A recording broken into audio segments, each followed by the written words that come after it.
Nós vamos apresentar, então, aqui, em nome do Instituto Monitor do Hub Educacional Positivo, nós vamos apresentar a pesquisa que nós realizamos com alunos, pais e escolas sobre os desafios do novo ensino médio. Quais são as mudanças que vêm por aí e como eles estão vendo essas mudanças. Tá? E aqui eu faço um convite a vocês, tá? Ao falar das mudanças do novo ensino médio, o nosso convite é assim: vamos pensar qual é o nosso papel no mundo? Né? A BNCC, as diretrizes curriculares, elas estão nos colocando uma série de mudanças e, ao falar em mudanças, elas estão falando em protagonismo, elas estão falando em projeto de vida, elas estão falando em uma série de coisas que as escolas vão precisar incluir no seu currículo, incluir no seu trabalho. Tá? E aí acho que a gente precisa pensar assim: qual é o meu papel no mundo?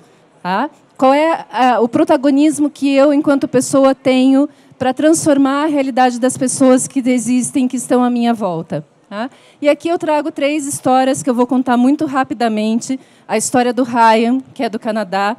Numa aula, aos 6 anos de idade, na escola, ele se sensibilizou com uma história contada pela professora sobre as crianças na África que passavam sede. Tá? O Ryan, então, aos 6 anos de idade, ele levanta $2.000 porque ele leva para as crianças na África, no norte da Uganda, um poço artesiano via uma ONG que fazia esse trabalho. Hoje o Ryan tem 30 anos e ele é um empreendedor social e já levou água potável para mais de 1 milhão de crianças africanas. Tá? O segundo é o Iqbal, não sei se é assim que pronuncia, né, mas ele é paquistanês. Ele foi vítima de trabalho infantil, trabalho escravo infantil. Aos 10 anos, ele consegue fugir da onde ele estava e ele começa um movimento no Paquistão contra o trabalho infantil. Né? Este movimento dele foi tão forte que, aos 14 anos, infelizmente, as pessoas contra quem ele lutava assassinaram o Iqbal. Tá? Mas ele é considerado um exemplo de protagonismo no Paquistão. A Kate recebeu sementes e plantou essas sementes de repolho na sua casa. E dessa plantação nasceu aquele mega repolho. Ela olhou para aquilo e falou assim: não vou conseguir comer tudo isso sozinha, né? Vou dividir isso. E ela levou para uma instituição que fornecia comida para quem não tinha. Tá? E hoje ela representa um movimento que tem mais de 60 hortas espalhadas, né, pelos Estados Unidos e que levam comida às pessoas que precisam. Por que nós estamos falando disso? Porque a BNCC ela traz a nós a necessidade de nós trabalharmos protagonismo, projeto de vida, aproximarmos os nossos alunos do mundo do trabalho. Tá? Essas são algumas das mudanças que elas trazem para a gente. Olhando para isso, nós desenvolvemos, então, uma pesquisa que levanta os dados sobre as necessidades e desejos da comunidade escolar em relação a essas mudanças. O que pensam os jovens? O que pensam os pais sobre as mudanças do novo ensino médio?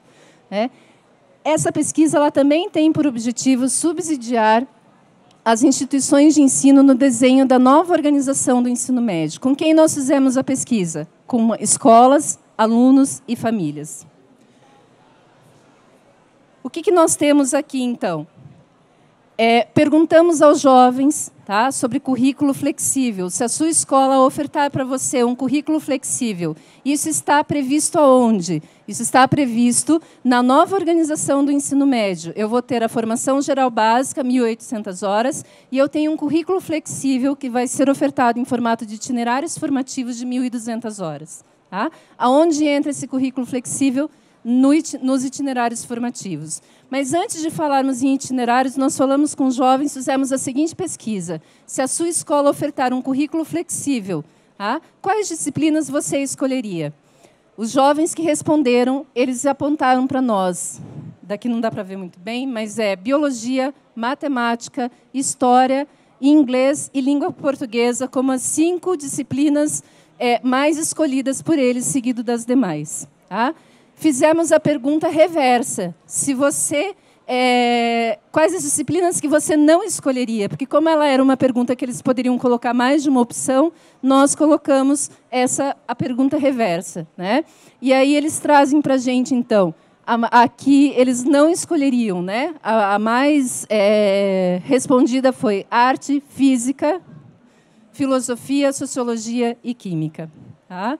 Bom, depois que nós conversamos com eles sobre as disciplinas, nós, então, fizemos a mesma pergunta para as escolas. Então, assim, diretores, gestores, coordenadores, quais são as disciplinas que vocês entendem que os alunos de vocês escolheriam se você abrisse um currículo flexível para eles? Aqui a gente começa a ter algumas conexões e outras desconexões. Tá? Então, veja, os gestores das escolas entendem que língua portuguesa seria a disciplina mais escolhida. Tá? Os alunos dizem que essa seria a 5ª disciplina que eles escolheriam. Arte. Os gestores colocaram como a 5ª disciplina escolhida. Os alunos, seria a última opção deles, seria a disciplina de arte, ou a disciplina que menos teve escolha foi esta. Tá? E aí nós temos outras, né, que a gente pode ver aqui no gráfico. Tá? Da onde vem a conexão ou a desconexão? A BNCC nos diz o seguinte: nós precisamos ouvir os alunos. As mudanças do ensino médio precisam ser realizadas a partir de uma pesquisa com os alunos. Nós não podemos fazer as mudanças a partir daquilo que nós entendemos que era uma boa escola até o presente momento. Nós precisamos ouvir pais, nós precisamos ouvir alunos, ouvir a comunidade. E aí nos assusta quando a gente pergunta, se tivesse que definir hoje a oferta dos itinerários, saberia qual ou quais seriam? Apenas 14% dos gestores responderam que sim, que eles fariam, que eles saberiam qual itinerário ofertar na sua escola a partir de uma pesquisa com alunos. Os outros 86% ou ofertariam itinerários a partir daquilo que eles acham que é bacana, que o aluno escolheria, ou a partir da opinião da equipe pedagógica, ou seja, ela não é fundamentada na pesquisa e no olhar do aluno sobre as mudanças do ensino médio. Tá?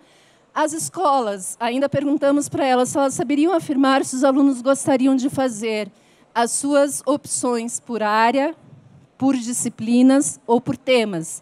32% respondeu que sim, eles conhecem a partir de pesquisas, eles saberiam orientar isso, né? E 31% respondeu que, quanto ao itinerário de formação técnica, se ele saberia afirmar o nível de interesse dos alunos voltados para a formação profissional, 31% a partir de uma pesquisa. Ainda em currículo flexível, tá?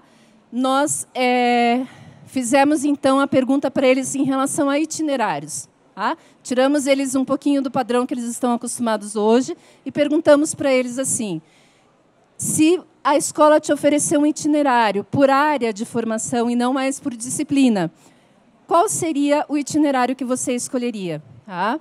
O itinerário mais escolhido foi Ciências da Natureza e suas tecnologias.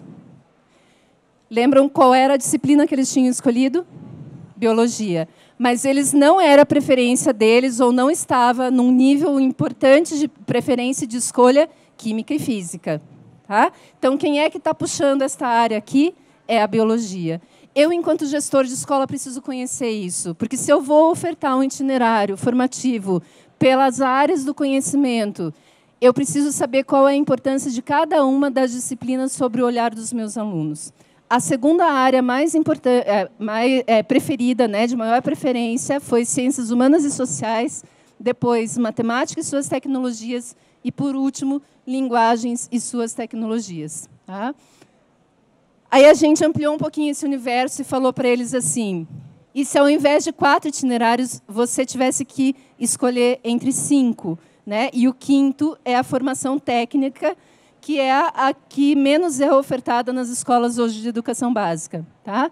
E, para nossa surpresa, aqui está a resposta dos alunos. 46% dos alunos disseram que sim, que eles têm interesse numa formação técnica, tá? E escolheram a formação técnica junto com outros itinerários. E os pais disseram, 88% dos pais têm interesse na oferta do itinerário de formação técnica no ensino médio. Esse é um número significativo, tanto dos alunos quanto dos pais, que a gente deveria parar e olhar para este número. Tá? E também os pais, mais de 40%, escolheram a formação técnica como a formação que o filho poderia escolher no ensino médio. Muito bem. Nós temos 88% dos familiares que responderam que gostariam, né, dessa formação no ensino médio. Porém, olha aqui uma nova desconexão. 30% dos pais indicaram a área de informação e comunicação como sendo de preferência dos filhos deles. Tá? Numa lista de cursos, eles disseram que 28% escolheriam um curso técnico em jogos digitais e 22% em redes de computadores. Quando nós vamos e fazemos essa mesma pergunta para os jovens, qual era a disciplina que eles queriam? Biologia. Qual era a área que eles tinham escolhido? Ciências da natureza. Quando nós chegamos nos cursos técnicos, obviamente, os cursos na área de ambiente e saúde foi o mais escolhido, com 32%. Tá? E apenas 17% dos jovens falaram que eles têm interesse em cursos como jogos digitais, como sistemas de ensino. Tá? Bom, 48% dos alunos disseram que escolheriam um curso técnico, mas quando nós apresentamos uma lista de cursos técnicos para a escolha, existia lá uma lista de cursos e o último item é: eu não escolheria um curso técnico. Apenas 12% disseram para a gente que eles não escolheriam um curso técnico. Quando nós colocamos essa relação, eles fizeram algumas escolhas. Tá? E apenas 27%, gente, isso daqui é uma informação que eu digo que ela é para a gente sentar em cima dela e pensar. Tá? 27% não escolheria, ou apenas 27% escolheu o itinerário de matemática e suas tecnologias. E nós colocamos uma pergunta aberta para eles, que foi a seguinte: esqueça o que a escola te oferece. Tá? O que você gostaria que fosse trabalhado na escola daquilo que ela não trabalha hoje com você? A que teve a maior quantidade de respostas foi a educação financeira. E aí eu pergunto para vocês, eu não escolho a matemática, mas eu digo que a educação financeira é importante para a minha vida. Né? Então, aqui nós temos uma desconexão entre o que se ensina e o que se aprende muito grande hoje nas nossas escolas. Tá? Aqui nós temos o perfil do respondentes. A pesquisa foi aplicada de 8º ano até a 3ª série do ensino médio. Por que 8º e 9º ano? Porque são os alunos que vão usufruir desse ensino médio em 2022. Nós perguntamos para eles sobre, em relação à organização, se eles gostariam de escolher um itinerário formativo no início do ensino médio ou na metade do ensino médio. A grande maioria falou que na metade. Tá? Se eles gostariam de estudar com pessoas da mesma turma ou de turmas diferentes, eles também apontaram a possibilidade de estudar com pessoas de turmas diferentes.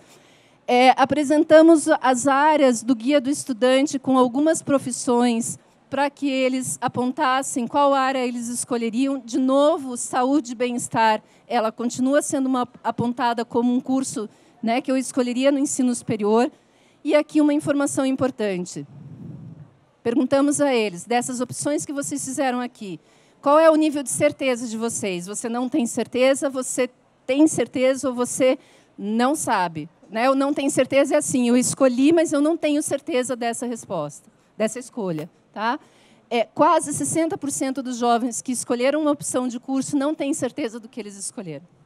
40% eles têm certeza, e apenas de 2% a 3% eles não sabem, eles escolheram apenas porque a pergunta era obrigatória. Tá? Perguntamos também sobre projeto de vida. Então, assim, você gostaria que fosse desenvolvido no ensino médio? 90% dos jovens disseram que sim.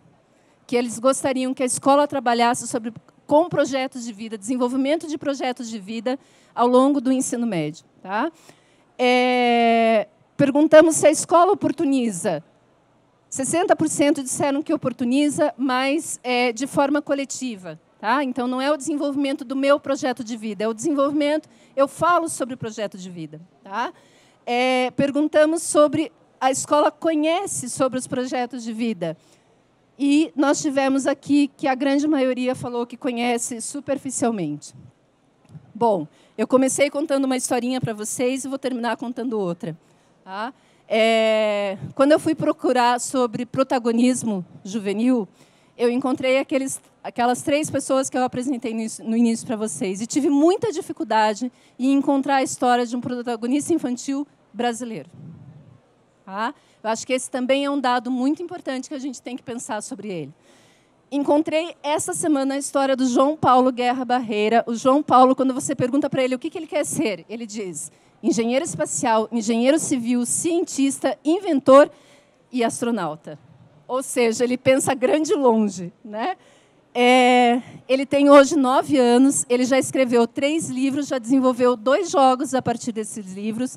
Ele é o mais jovem a receber um prêmio da NASA. Tá?